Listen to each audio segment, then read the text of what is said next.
ಇವತ್ತಿನ ಟಾಪಿಕ್ ಬಂದು ಫ್ರೀಸ್ ಆಗಿರೋಂಥ ಎಂಬ್ರಿಯೋಸ್ನ ಯಾವಾಗ ಟ್ರಾನ್ಸ್ಫರ್ ಮಾಡಿಸ್ಕೋಬೋದು ಹಾಗೂ ಅದರ ಪ್ಯಾರಾಮೀಟರ್ಸ್ ಏನೇನು ಚೆಕ್ ಮಾಡಬೇಕಾಗುತ್ತೆ ಮುಂಚೆ ಹಾಗೂ ಯಾವ ಟ್ರೀಟ್ಮೆಂಟ್ ಸೂಕ್ತ ಅನ್ನೋದ್ರ ಬಗ್ಗೆ ಹೇಳ್ತೀನಿ. ಮೊದಲನೇದಾಗಿ ಫ್ರೀಸ್ ಆಗಿರೋಂಥ ಎಂಬ್ರಿಯೋಸ್ನ ಟ್ರಾನ್ಸ್ಫರ್ ಮಾಡಿಸ್ಕೊಳ್ಳಿಕ್ಕೂ ಮುಂಚೆ ಎಂಡೋಮೆಟ್ರಿಯಮ್ ಲೈನಿಂಗ್ನ ಚೆಕ್ ಮಾಡ್ತಾರೆ. ಸೊ ಯೂಟ್ರಸಲ್ಲಿ ಅಂತ ಎಂಡೋಮೆಟ್ರಿಯಮ್ ಲೈನಿಂಗ್ನ ಚೆಕ್ ಮಾಡಿದಾಗ ಅಂದರೆ ಡಾಕ್ಟರ್ ಸ್ಕ್ಯಾನ್ ಮಾಡಿ ನೋಡಿದಾಗ 7 mm ಕಡಿಮೆ ಇದ್ದರೆ ನಾವು ಒಂದು ಟ್ರೀಟ್ಮೆಂಟ್ ಸ್ಟಾರ್ಟ್ ಮಾಡ್ಕೋಬೇಕಾಗುತ್ತೆ. ಆ ಒಂದು ಟ್ರೀಟ್ಮೆಂಟೇ HRT ಅಂತ, ಹಾರ್ಮೋನ್ ರೀಪ್ಲೇಸ್ಮೆಂಟ್ ಥೆರಪಿ ಅಂತ. ಈ ಒಂದು ಟ್ರೀಟ್ಮೆಂಟ್ ಯಾವಾಗ ಸ್ಟಾರ್ಟ್ ಮಾಡ್ಬೋದು ಅಂದರೆ ಡೇ 2 ಆಫ್ ದಿ ಪೀರಿಯಡ್ಸಲ್ಲಿ ಬರಬೇಕಾಗುತ್ತೆ. ಅವತ್ತಿನ ದಿನ ಸ್ಕ್ಯಾನಿಂಗ್ ಮಾಡಿ ನೋಡ್ತಾರೆ. ಅದಾದಮೇಲೆ ನಿಮಗೆ 10 days or 14 days or 15 days of HRT start ಆಗುತ್ತೆ. ಮೆಡಿಕೇಷನ್ಸ್ ಇರುತ್ತೆ. ಸೊ ಆ ಒಂದು ಮೆಡಿಕೇಷನ್ ಮಧ್ಯದಲ್ಲಿ ನಿಮಗೆ 3 times ಆಫ್ ಸ್ಕ್ಯಾನಿಂಗ್ಸ್ ಇರುತ್ತೆ. ಆ ಸ್ಕ್ಯಾನಿಂಗ್ಸ್ ನಿಮಗೆ ಲೈನಿಂಗ್ ಪ್ರಾಪರ್ ಆಗಿದೆಯಾ ಅಂತ ಚೆಕ್ ಮಾಡ್ತಾರೆ. 7 mm ರೀಚ್ ಆಗಿದ ತಕ್ಷಣ ನಿಮಗೊಂದು ಪ್ರೊಜೆಸ್ಟ್ರಾನ್ ಹಾರ್ಮೋನ್ ಇಂಜೆಕ್ಷನ್ಸ್ ಇರುತ್ತೆ. 3 days of progesterone hormone injections ಇರುತ್ತೆ.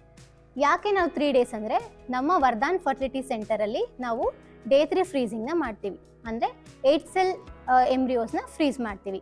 So 3 days of progesterone injections ಕೊಟ್ಟಾಗ ಅವರು ನೆಕ್ಸ್ಟ್ 3rd day ಅಲ್ಲಿ ಸ್ಕ್ಯಾನಿಂಗಿಗೆ ಬಂದಾಗ ಎಂಡೋಮೆಟ್ರಿಯಮ್ ಲೈನಿಂಗ್ ಚೆನ್ನಾಗಿದೆ ಅಂತ ಅಂದಾಗ ನಾವು ಎಂಬ್ರಿಯೋಸ್ನ ಥಾ ಮಾಡ್ಕೋತೀವಿ. ಥಾ ಮಾಡಿದಾಗ ಫಾರ್ ಎಕ್ಸಾಂಪಲ್ 4 ಎಂಬ್ರಿಯೋಸ್ ಥಾ ಮಾಡಿದಾಗ ಎಲ್ಲನೂ 100% ಸರ್ವೈವ್ ಆಯಿತು ಅಂದರೆ ಅದನ್ನು ನಾವು ಡೇ 5ವರೆಗೂ ಕಲ್ಚರ್ ಮಾಡ್ಬೋದು. ಸೊ ಆ ಡೇ 5ವರೆಗೂ ಕಲ್ಚರ್ ಮಾಡ್ತಿದ್ದೀವಿ ಅಂದಾಗ ಇನ್ನೂ 2 days ಆಫ್ ಪ್ರೊಜೆಸ್ಟ್ರಾನ್ ಹಾರ್ಮೋನ್ನ ಎಕ್ಸ್ಟೆಂಡ್ ಮಾಡ್ಕೋಬೇಕು. 5th ಡೇಯಲ್ಲಿ ನಾವು ಟ್ರಾನ್ಸ್ಫರ್ ಮಾಡ್ಬೋದು. ಅಕಸ್ಮಾತ್ ಏನಾದರೂ ಡೇ 3ಯಲ್ಲೇ ನಾವು ಟ್ರಾನ್ಸ್ಫರ್ ಮಾಡ್ಕೋಬೇಕು ಅನ್ನೋದಾದರೆ 3 days ಆಫ್ ಪ್ರೊಜೆಸ್ಟ್ರಾನ್ ಮೊದಲೇ ಏನು ತೊಗೊಂಡಿರ್ತೀರ ಅಲ್ಲಿಗೆ ಟ್ರಾನ್ಸ್ಫರ್ ಸ್ಟಾರ್ಟ್ ಮಾಡ್ಕೋಬೋದು.